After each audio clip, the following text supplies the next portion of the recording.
Hey everybody, welcome back live at Drew's house, Joppa Afternoon Drive. Another edition. Hope you're all doing well. Hope you're all enjoying the summer.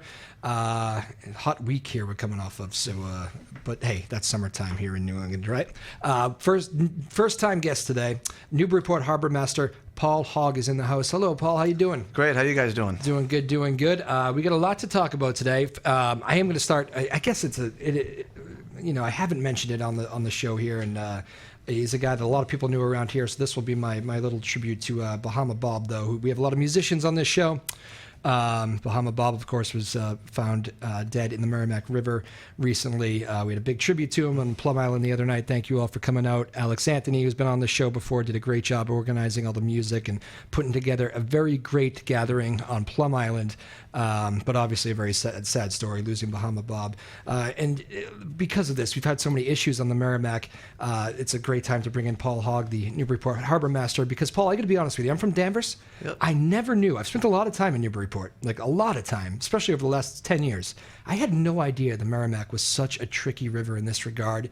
It's dangerous. Yeah, it's very dangerous. With the nice weather, there's a lot of people, so the Merrimack River is actually one of the dangerous. We have strong tides, strong currents, and it's shallow. So what we're in the process now, we're trying to get it dredged. Yeah. So hopefully we get that done in the fall, just because there's so much current, so much tide. It's Newburyport's the birthplace of the Coast Guard. Yeah. And it's, basically where the Coast Guard started. It's a surf station, so they have the 47-foot rollover boats, the boats that can actually self-right themselves. Yeah. And it can be a very dangerous area. Right now, actually today, we have the full moon, which means strong currents and big tides. So that's something you got to be careful of. And it can be very dangerous, so it's just, and it's a very busy area. Just in Newburyport alone, we have over 1,500 boats registered with my department. Oh, wow. Yeah, so it's a busy spot. So it's, dangerous. Yeah, dangerous for swimming. It's dangerous for boating. All those things. Yeah, and you're right. The thunder moon, I think, is what we're talking about. Yes, correct. Coming off I guess they put that in July because thunderstorms are common in July. That seems obvious, I guess. But potentially today. This afternoon. Pretty much every day in the summertime. Yeah. Right? But, so humid around here. But yeah. So let's get some basics out there too, because if you were to tell me right now if you said what would you do if you fell into the Merrimack River and were kind of getting caught in a bad current, I would probably say, I don't know, I'd probably try to swim out of it. I don't know. Is that the right thing to do? Well, it totally depends upon your location. Yeah. Where you are. Some of the spots, we have 11 marinas in Newburyport. So if you fall off a dock, you got to be careful because you can't just outswim the current usually, or the tide. So basically, I tell people to try to tread water and kind of guide yourself, almost like whitewater rafting. Just keep yourself.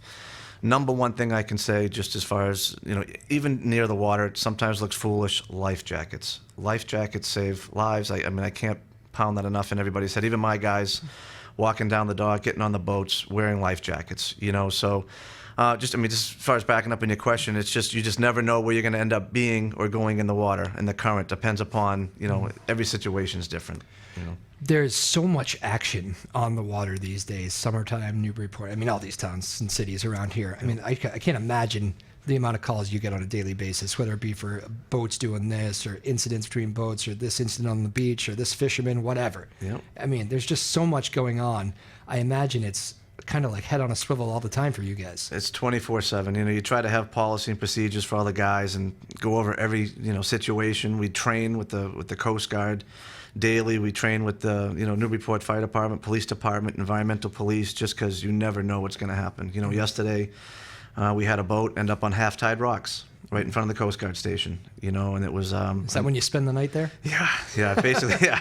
Once they hit the rocks, there's really not a lot you can do. You just kind of hope that the boat's not taking on water. We had the guys on scene, notified everybody, have them put their life jackets on because they didn't have them on, which they should. There was young kids on the boat. And basically at that point, you kind of just have to wait for the tide to come in.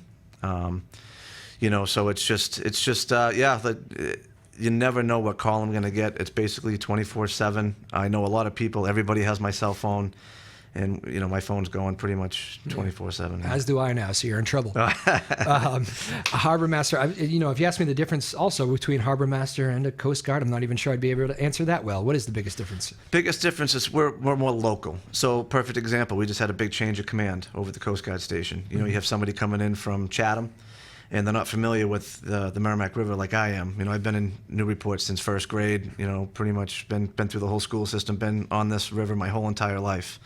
we enforce and kind of we're more involved with local laws, Massachusetts state laws versus federal. Okay. So the Coast Guard, great asset, bunch of professionals, but a lot of their focus is offshore. You know, a fishing boat goes offshore, something major happens.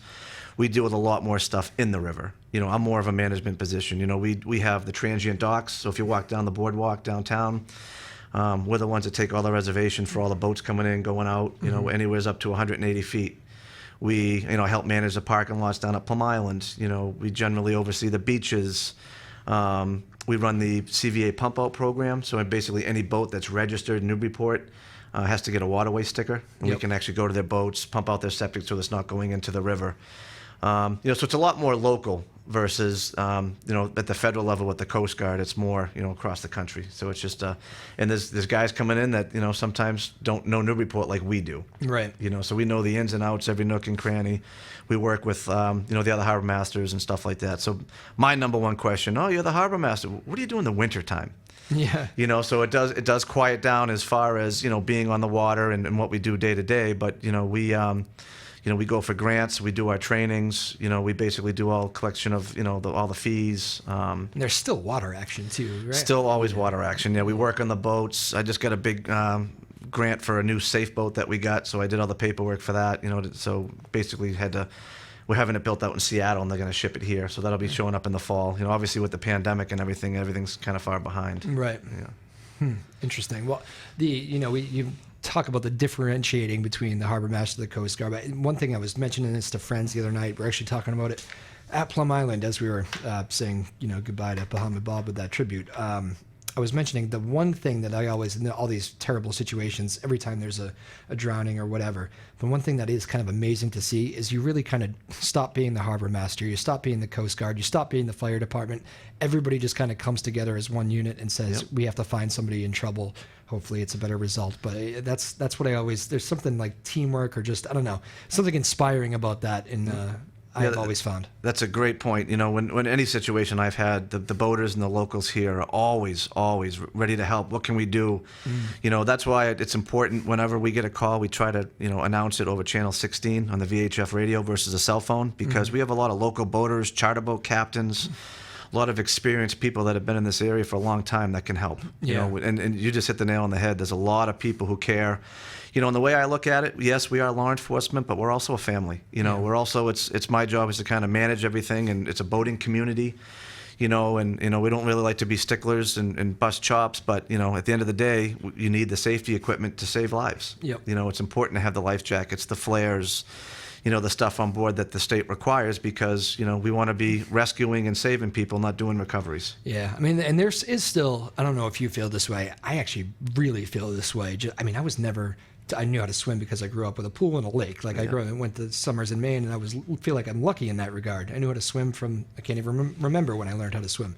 It's just always been a part of me. But so many people don't have that, and like schools don't make you do it. I'm not even sure what they have here in Newburyport, but I know for a fact that throughout Massachusetts, schools aren't offering swimming programs. There is still this general lack of understanding of how, you know, water can be dangerous, I think, and whether kids do silly things, and things happen quick, and especially with you know, the lakes are a little bit different than rapidly moving water. You know, the current can get up to 10 knots, right? And you have big tides. Yep. You know, down on Plum Island in the beaches, you have, you know, rip currents, you have, you know, undertows. Yep. You know, so it's a lot different than, you know, in a lake. Or like even think that tragic story out of, was it Gloucester, the athlete there, the kid who jumped off the quarries? I had chills because of that, because I jumped off that same quarry. Like, it's not something, I consider myself a fairly smart, decent high school kid. Yeah. And I did the same thing that, I mean, all of us did. All of us did it. I never once thought that could possibly happen, and I'm sure he didn't either. It's horrible, and I just wish those stories were kind of out there more. You know, I don't know. Yeah. You feel like almost schools should require. You know, I'm sure it doesn't mean you didn't. If you drown, it doesn't necessarily mean you didn't know how to swim. But like just you know, you almost feel like that should be part of the program around here. You know? I don't know. Might have to implement something. We won't attack the school systems in this country, but I don't know. I've always thought I felt very lucky, I guess, is the basis of that story, to be taught how to swim by, I don't even know, was it my parents? I don't know. I've always known how to swim, and I feel. Yeah, truthfully, I'm kind of the same way. I just grew up in same thing, on a boat, you know, in the water, and it's kind of something I've always done myself. Yeah, it can be such a dangerous place. You mentioned something there that caught my ear because what was that off the coast of, I think, Rhode Island, that big ship that caught fire and they had to, I think it sank and everybody was fine. They rescued a couple dogs and everything. But I remember I was working as that was happening and I'm, listening to a lot of the Coast Guard stuff and, we got them safe and everybody was saying there's boaters in the area, there's locals in the area. Yep. They're the first ones there. And like, I think a lobsterman was credited with helping that. And he's out there every day. A lobsterman, who knows better than the water than a local lobsterman? So that is so true. The people that are already on the water sometimes are the best responders, right? Absolutely. Yep. I mean, that's why a lot of times, like I said, we try to announce everything over the radio, and everyone's, 100% of the time is always willing to help out. Nobody wants to see anything happen to anybody. It's a team. Yeah, absolutely. Was that Verona? No, that was Maine, wasn't it? I think it was up in the Portsmouth area. Yeah. In between the Maine and New Hampshire, that little canal there, or whatever. Yeah, that's what it was. Yeah.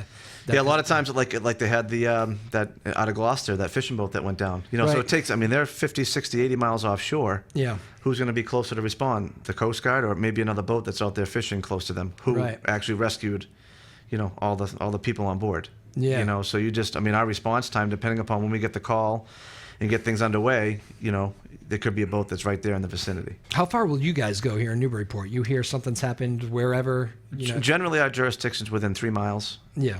So like I tell my guys, if it's something as to where there's a life involved and you can save a life, there really is no limit. I mean, they can kind of call me, and as far as enforcement in our jurisdiction. But if there's a situation as to where I think that we could be an asset and respond to a call to save someone's life, there's really no, no borders. There's no borders. What about as far as like, I can't even think. I'm sure there's been something here recently under your tenure, but is there something like maybe something bad has happened? We're not hearing from a boat or whatever. Have you had to like travel out and help help Gloucester, help whatever? Yeah, and we always make sure we have coverage in our hometown. So like we work with Salisbury. That's another thing, right? You just don't always want to that's part of when my guys call me. That's what I have to take into consideration. Do we have an asset here in case something happens? That happens a lot with any emergencies. You see fires, you see fire trucks showing up from all different locations, but they're calling for station coverage. So they'll go to these calls, but they make sure that they have somebody else covering their station, their hometown. That's what we always do. Yeah. So I'll reach out to Salisbury or Amesbury or the Coast Guard to say, hey, we're going to leave an asset here, or will you guys leave an asset here, and we're going to respond to this call, because a lot of times things start happening in ones, twos, threes. So you have to make sure that everything's covered. Again, joined here by the Newburyport Harbor Master, Paul Hogg. Nice enough to come in. First time on the show for me. I know you've done a lot of work for the station too, which we appreciate, and we love having you on the station. But first time on this particular show. I'm thrilled you could do it. There's really no beating around the bush of this. There's been we had the mother and her son who died earlier this summer. There was another incident I think before that, Bahama Bob, which I mentioned. I talked to the mayor about this too a couple weeks ago. It's hard, obviously, on the families who lose a loved one. It's hard on you guys who have to respond to that. Being there, searching, and then to have the result that you probably thought was going to happen, but the result that you feared, but it was the worst case scenario, and to have that kind of happen. How do you guys deal with that? Yeah, so working with each other, there's a lot of in-house. We talk about it, talks amongst ourselves, but it is like you just hit it right, because I'm a local guy. I live in Newburyport. I'm from Newburyport. So you do have it's not just another person. It's generally a lot of times it's people and that does make it a lot more difficult. Yeah. So just with that one incident with the young child, the father was in my office while we were searching, talking to me. So not only do you have to play all the pieces of being the harbor master and that, you also have to be a friend, and you have to reach out to these people, and it can be be a little exhausting, especially we had our fifth. So that's a lot in 1 year. And then, you're right. It does do a toll. It's mid-July, right? Yeah, we still have, Riverfest coming up, Yankee Homecoming, so it's a busy area with a lot of people.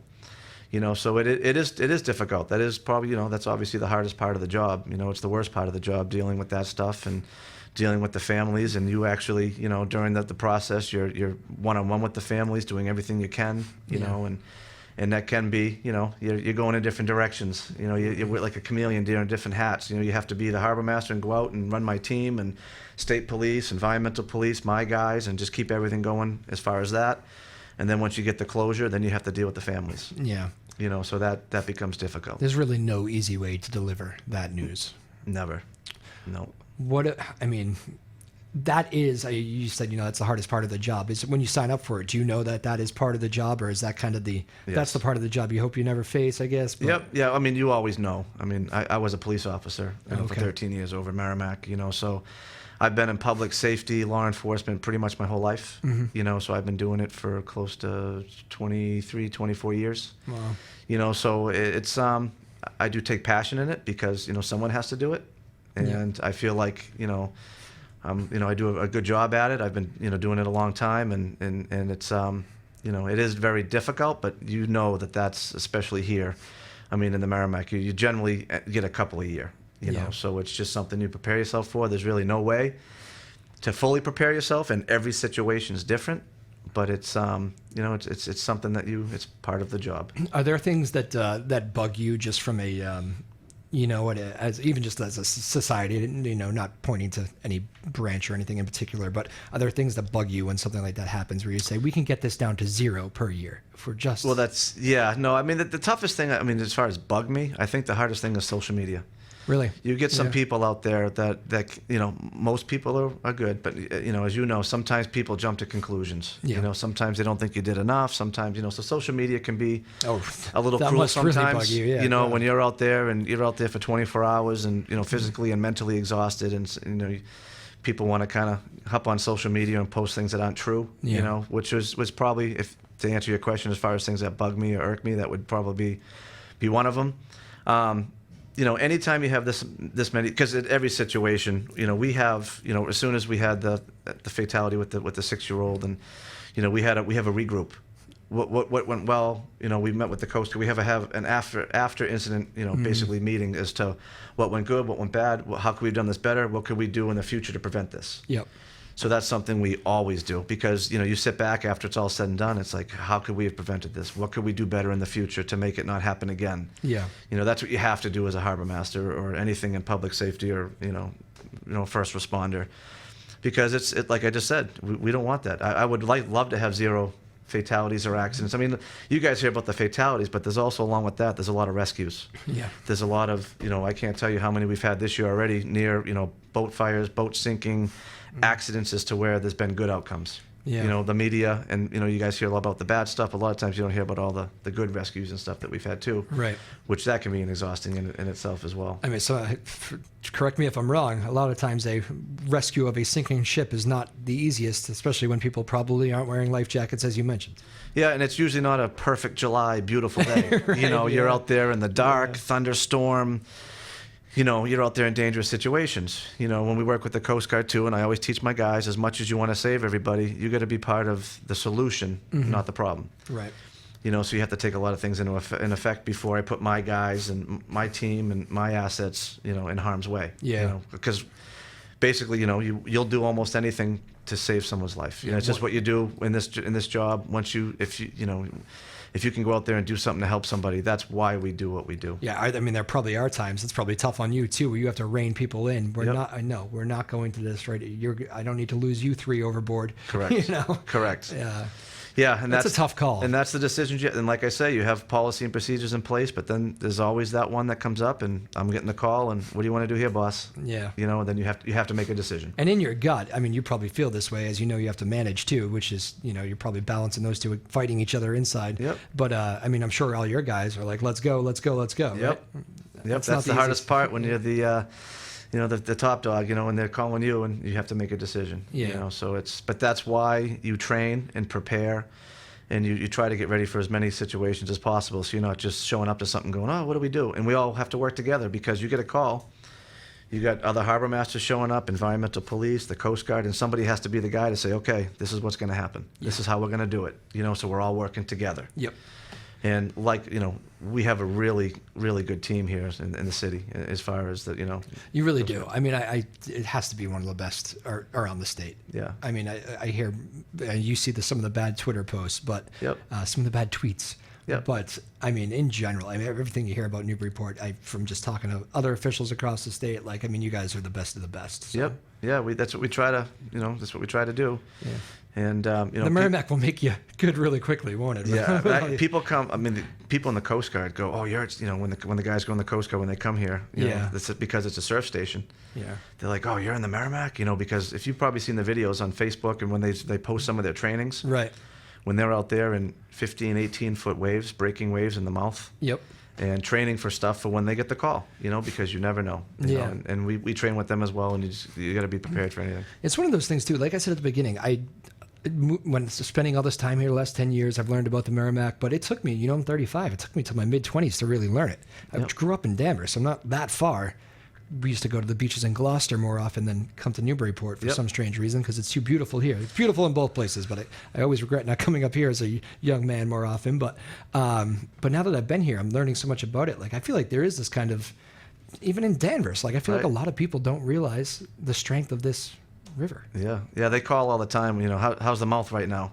What's it like? Because some days like right now, you get a big moon tide and you get the outgoing tide. Yep. It can be rough. It's almost like whitewater rafting because you have a lot of water. Think of how big the Merrimack River is. Yep. It goes all the way up past Hooksett, New Hampshire. And it's a lot of water coming through a small area. So it's a weird deception too, right? Like every time I look at it, I don't know. It's not always like the huge. I don't know. It's a lot of stuff going on underneath. I guess I'm talking like such an amateur. I know, but that is true, right? I mean, sometimes it looks can be deceiving. Right.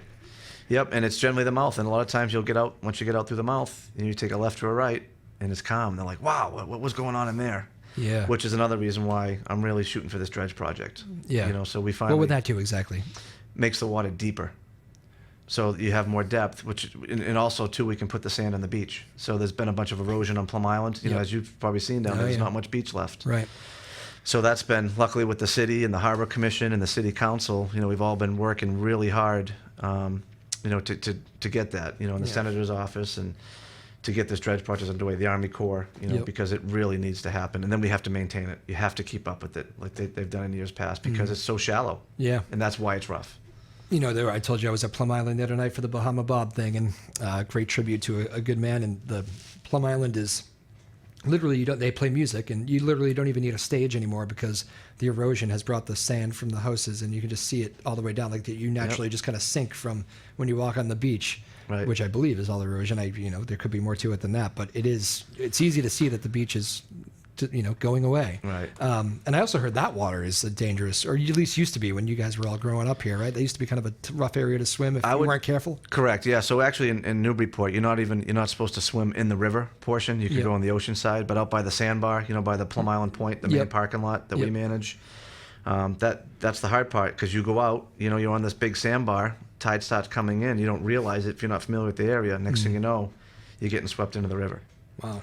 So that's why we don't allow, you can go in, knee high, basically to cool off, but you can swim on the ocean side, but in the river, just something to keep in mind, you can't swim there. I take it people disobey that sometimes. Yes, they do.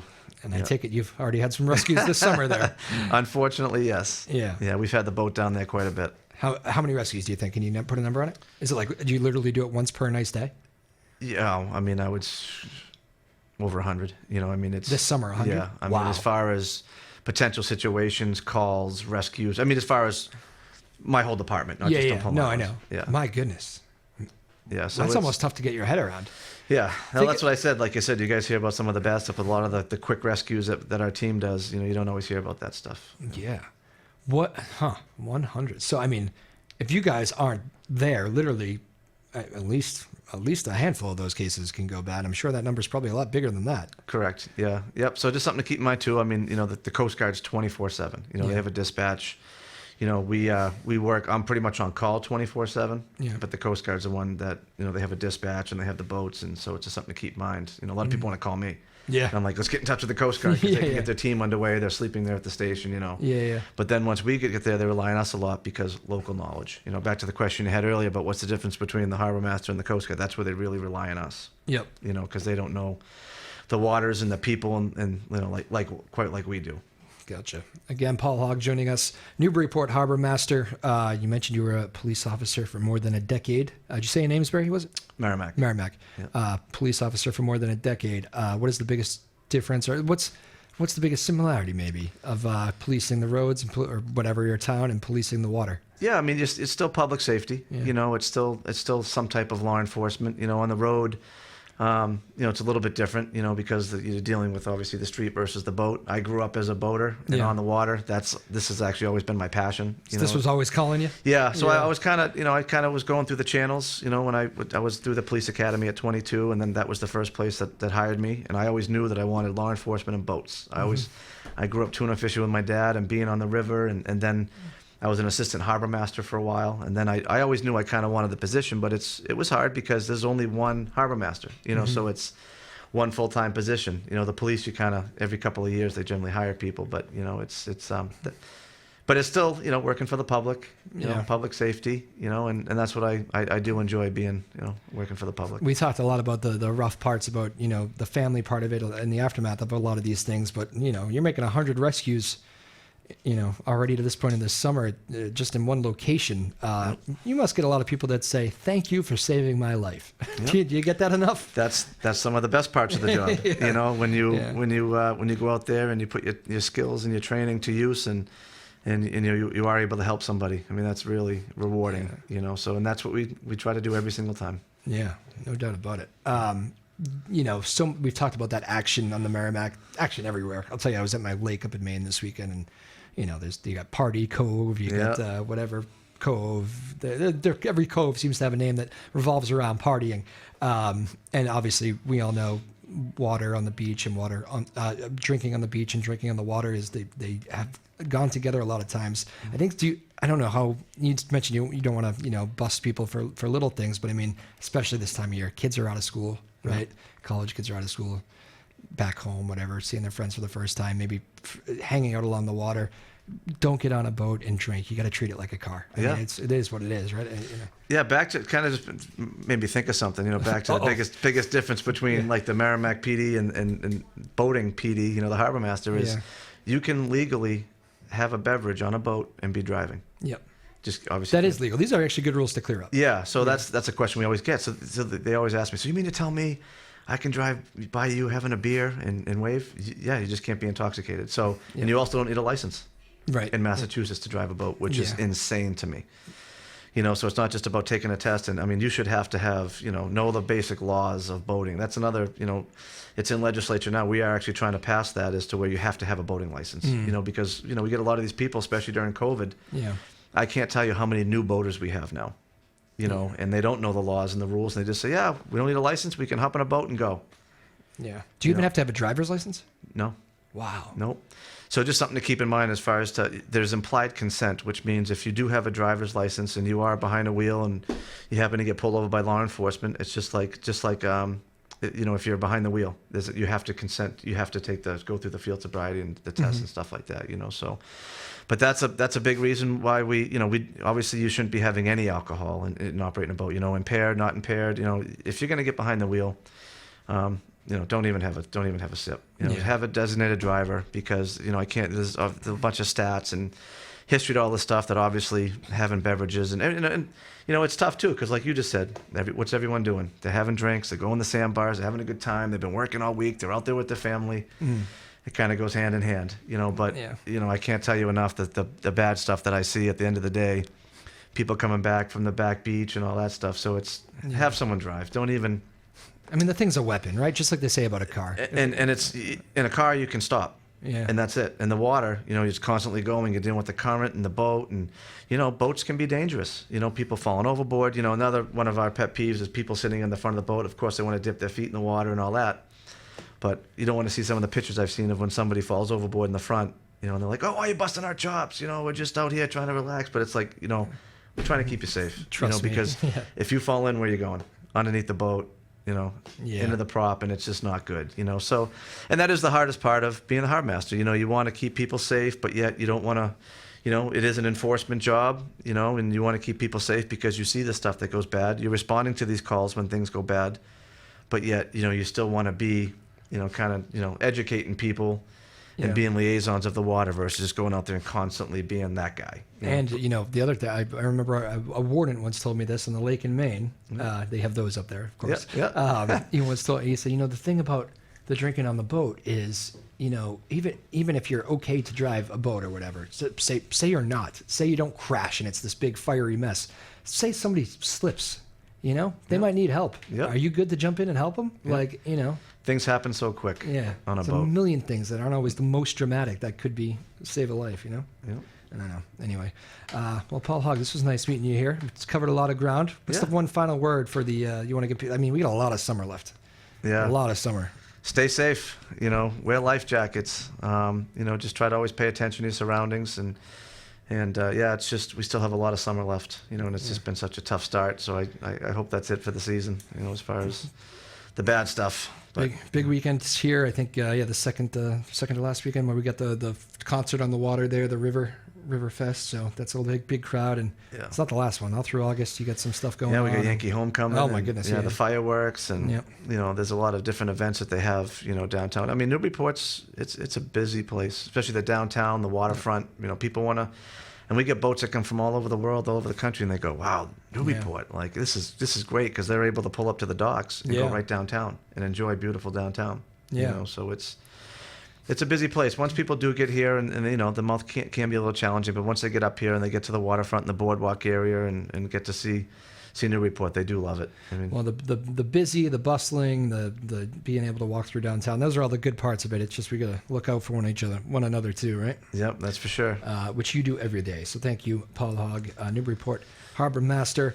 We usually end with some rapid fire with first-time guests. Quick couple questions. You ready? We're going to end on a light note. Favorite food? Pizza. Favorite movie? Top Gun. Favorite city in the world besides Newburyport? Seattle. By the way, old Top Gun or new Top Gun? I haven't seen the new Top Gun yet. I've been too busy. And it's kind of funny because I actually had an argument like this a couple of months ago before the new Top Gun really hit the theaters and stuff like that. And it was just, you know, you look back at it and it's just, you know. Actually, I'd have to say second best is probably Jaws. Okay. Oh, yeah, that makes sense. They call me Brody. Perfect. And Seattle, why? That's where they're building my safe boat. So I got a boat being built up there. And I went and visited. And I love Starbucks coffee, and that was the first Starbucks was created. I do too. Favorite sport? Football. Football. Did you play? No, it's my favorite sport to watch. I still play basketball. Okay. I was a soccer track player growing up. Gotcha. You can play tight end. You're in excellent shape. What else was your favorite city? Organized favorite city. We did that. Favorite subject in school back in the day. Biology. Biology. Yeah. That makes sense. Is anyone here a marine biologist? You seen that Seinfeld? I do. That's what I think of every time somebody says that. I was in the pool. Favorite musician? Tom Petty. Ah, good one. I still miss that guy, man. Yeah. That's one of those losses that just... I always say this every time that name comes up. I'm like, I envisioned taking my kids, which are not born yet, but I plan on having kids, taking my kids to Tom Petty someday. And once you lose somebody like that, it's like, Yeah, you missed the opportunity. I know. You know. Like, I don't know. This is too soon, you know? Of course, but Tom Petty, great music. And final one, best advice, best summertime advice you ever received as a kid growing up along the Merrimack when we're thinking water safety, that sort of thing. Well, I think like what we talked about earlier was learning how to swim at a young age. Yep. You know, and life jackets, you know, and just always pay attention to the weather because, you know, around here you got thunderstorms that can come up quick. Things can change really quick. It's New England. Yep. You know, so those are probably the in my line of work, things just happen really quick and the weather changes. It's a beautiful day. You're out in the boat and all of a sudden you have a quick thunderstorm come through, hail, wind. You know, I can't tell you how many times things just automatically. So especially now it makes it easier because you have apps. Yeah. You can kind of keep an eye on things. So just before you go out there for the day, make sure you're prepared, have the right clothing, and just kind of know what the weather is that's going to be coming, you know, at the end of the day because things change in the snap of a finger. Absolutely. I lied. Last one. Best career advice you ever received. You've been in law enforcement pretty much your whole life here, despite whether it be on the roads with policing or on the water with Harbor Master. What's the best career advice you ever got? Always do the right thing and be honest. Well said right there. Paul Hogg, Newburyport Harbor Master. First time on the show. I enjoyed it, man. Thanks for all the good lessons, good stories, all that stuff. Yep, thanks for having me. Hope you enjoyed it. Thank you. Big thank you to Sarah Blackstone directing today, Cal Eaton doing the production, and Sarah Hayden, the boss, as always, our small but mighty team here in the Newburyport studios. My name is Drew Moholland, live at Drew's house, Joppa Afternoon Drive. Be safe out there, everybody. Happy summer. Keep enjoying it. See ya.